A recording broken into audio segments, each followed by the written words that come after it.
unnecessarily speak. We, because we believe in the power of rhetoric and the power of oratory, have an award just for that purpose.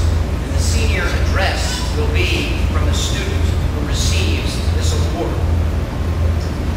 George Whitefield Oratory Award, given in honor of the eloquent, passionate evangelist, Great Awakening, awarded to the graduating senior who has developed communication skills in public speaking or writing, who holds the greatest promise for achieving a Christo-centered worldview in his or her profession.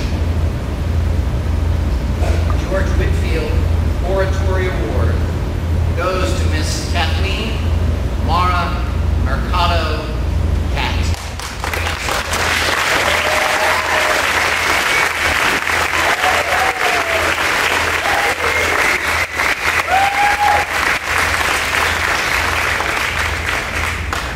So I will shut up and I will allow her to dazzle you far better than I would.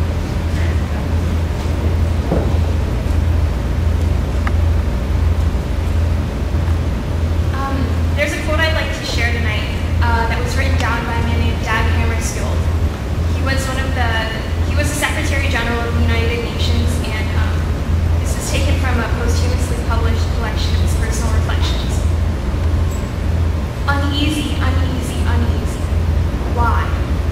Because when opportunity gives you the obligation to create, you are content to meet the demands of the moment, from one day to the next. Because anxious for the good opinion of others and jealous of the possibility that they may become famous, you have lowered yourself to wondering what will happen in the end, to what you have done. How dead can a man be behind a facade of great ability, loyalty, and ambition?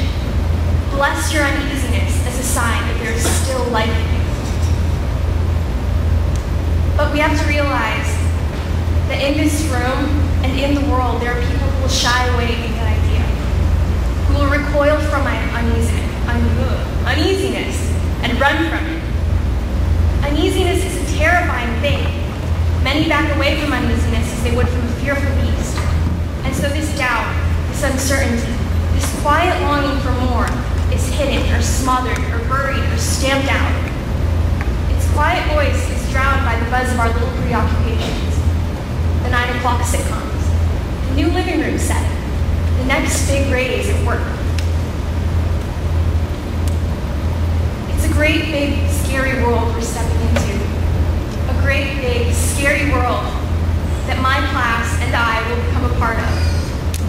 It's a world where what many would refer to as prosperity and happiness and security is really only a facade for mediocrity and complacency and self-satisfaction. It is a happy, carefree gluttony that we are tempted by. A soft, easy life free of real struggle and real hardship. It is a world that refuses to acknowledge its emptiness and its fallenness and its brokenness. We would live lives that would be essentially blind, lives that could be lived by corpses or men stuffed with straw. And so it becomes clear what we need most today is unease. And still they would shy away from that idea. Why not have love without the suffering, the hope without the doubt, the joy without the sadness? They do not realize that these ideas are impossibilities, that without the depth of the darkness, the light could not shine as deeply. It is the juxtaposition of dark and light that creates the image, that forms something immensely and infinitely meaningful. Think of it in terms of a true love song. The musician Nick Cave gave a lecture on this very topic. I'd like to share some of his words with you. Though the love song comes in many guises, they all address God. For it is the haunted premises of longing the true love song inhabits. It is a howling void for love and for comfort, and it lives on the lips of the child crying for his mother. It is the song of the lover in need of her loved one, the raving of the lunatic, supplicant, petitioning his God. It is the cry of one chained to the earth, to the ordinary and to the mundane, craving flight, a flight into inspiration and imagination and divinity. The love song is the sound of our endeavor to rise up and above the earth, bound and the mediocre.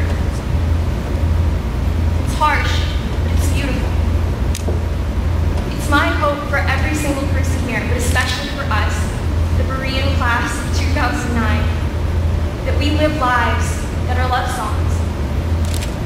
I hope that in the midst of our longing and yearning, our unrest and our unease, in our lives' journey for more, we burn brightly and truly like the deepest, purest of love songs.